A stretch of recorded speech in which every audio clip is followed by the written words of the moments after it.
Kalau kita lihat dari atas, Greenland itu ya cuma hamparan putih aja. Luas banget, gak ada ujungnya.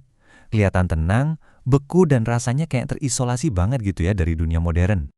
Tapi, di balik penampilannya yang sunyi itu, justru lagi ada kompetisi yang sengit banget. Negara-negara adidaya dunia, Amerika, Rusia, bahkan Tiongkok, semuanya loh lagi ngincer tempat yang sama, Pulau Es ini. Nah, pertanyaannya kan jadi simpel banget. Kenapa? Kenapa coba? Semua negara itu pengen banget sama sebidang tanah beku ini. Jawabannya, ternyata ada di bawah lapisan esnya yang tebal itu. Oke, sekarang mari kita coba kupas lapisan pertama dari misteri ini. Soalnya, nilai Greenland yang sesungguhnya itu sama sekali nggak kelihatan di permukaan. Jadi gini, di bawah lapisan es yang tebalnya itu bisa sampai beberapa kilometer, ternyata ada harta karun geologis.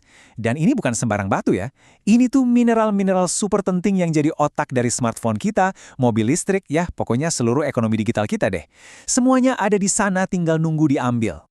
Tapi, jangan salah, mineral dan minyak ini baru sebagian kecil aja dari teka-teki besarnya. Ada alasan lain yang jauh lebih strategis. Alasan yang bikin Greenland jadi, bisa dibilang, properti paling panas di dunia saat ini. Nah, sekarang kita geser sedikit ya. Dari nilai ekonomi, kita pindah ke urusan militer. Dan untuk ngerti ini, kita harus lihat peta dunia, tapi dari kacamata Washington. Oke, jadi jauh di ujung barat Laut Greenland, ada yang namanya Pangkalan Antariksa Pitufik. Ini bukan sekedar pangkalan biasa loh. Coba bayangin aja, ini kayak mata raksasanya Amerika yang terus-terusan ngeliatin langit. Tujuannya buat mendeteksi ancaman rudal balistik dari manapun di dunia. Ini tuh pos pengamatan terdepan yang nilainya, wah, nggak terkira buat pertahanan Amerika Utara. Dan minat Amerika buat menguasai Greenland ini sebetulnya bukan cerita baru. Ini tuh udah kayak obsesi strategis yang umurnya puluhan bahkan hampir 100 tahun. Coba kita lihat sejarahnya. Waktu Perang Dunia Kedua, Greenland jadi semacam jembatan logistik yang vital. Terus, tahun 1946, Presiden Truman ternyata pernah diam-diam nawar buat beli Greenland. Lanjut ke Perang Dingin, pangkalan di sana jadi mata dan telinga Amerika buat ngawasin Uni Soviet. Di tahun 2019, Presiden Trump nawarin lagi, kali ini terang-terangan. Polanya jelas banget kan? Buat Amerika, nilai strategis Greenland itu nggak pernah luntur. Tapi ya tentu aja Amerika nggak sendirian di sini. Pas es di kutub utara mulai mencair, panggung di Arktik jadi makin ramai. Bisa dibilang permainan besar versi baru udah dimulai. Ini agak ironis ya, tapi perubahan iklim justru seolah-olah membuka perbatasan baru di planet kita. Jadi setiap es yang mencair itu bukan cuma ngebuka jalur kapal baru, tapi juga ngebuka akses ke sumber daya alam yang tadinya nggak mungkin banget dijangkau. Arktik yang tadinya beku dan sepi, sekarang jadi lautan yang penuh dengan peluang, sekaligus persaingan. Dan para pemain besarnya? Semuanya mau ikutan. Amerika fokusnya mempertahankan dominasi militer. Rusia, dengan armada kapal pemecah es terbesar di dunia, jelas mau mengontrol rute Laut Utara. Nah, yang menarik ini Tiongkok.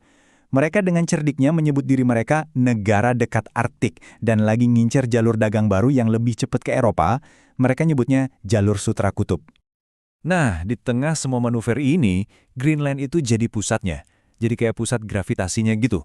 Lokasinya, sumber dayanya, potensi militernya, semua itu bikin Greenland jadi hadiah utamanya. Kalau kita bayangin, Arktik itu papan catur geopolitik yang baru, ya Greenland ini rajanya.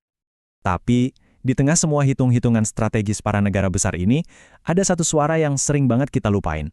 Suara orang-orang yang beneran tinggal di sana, yang menyebut Greenland rumah mereka. Coba tebak, populasinya berapa? Cuma 56.000 orang.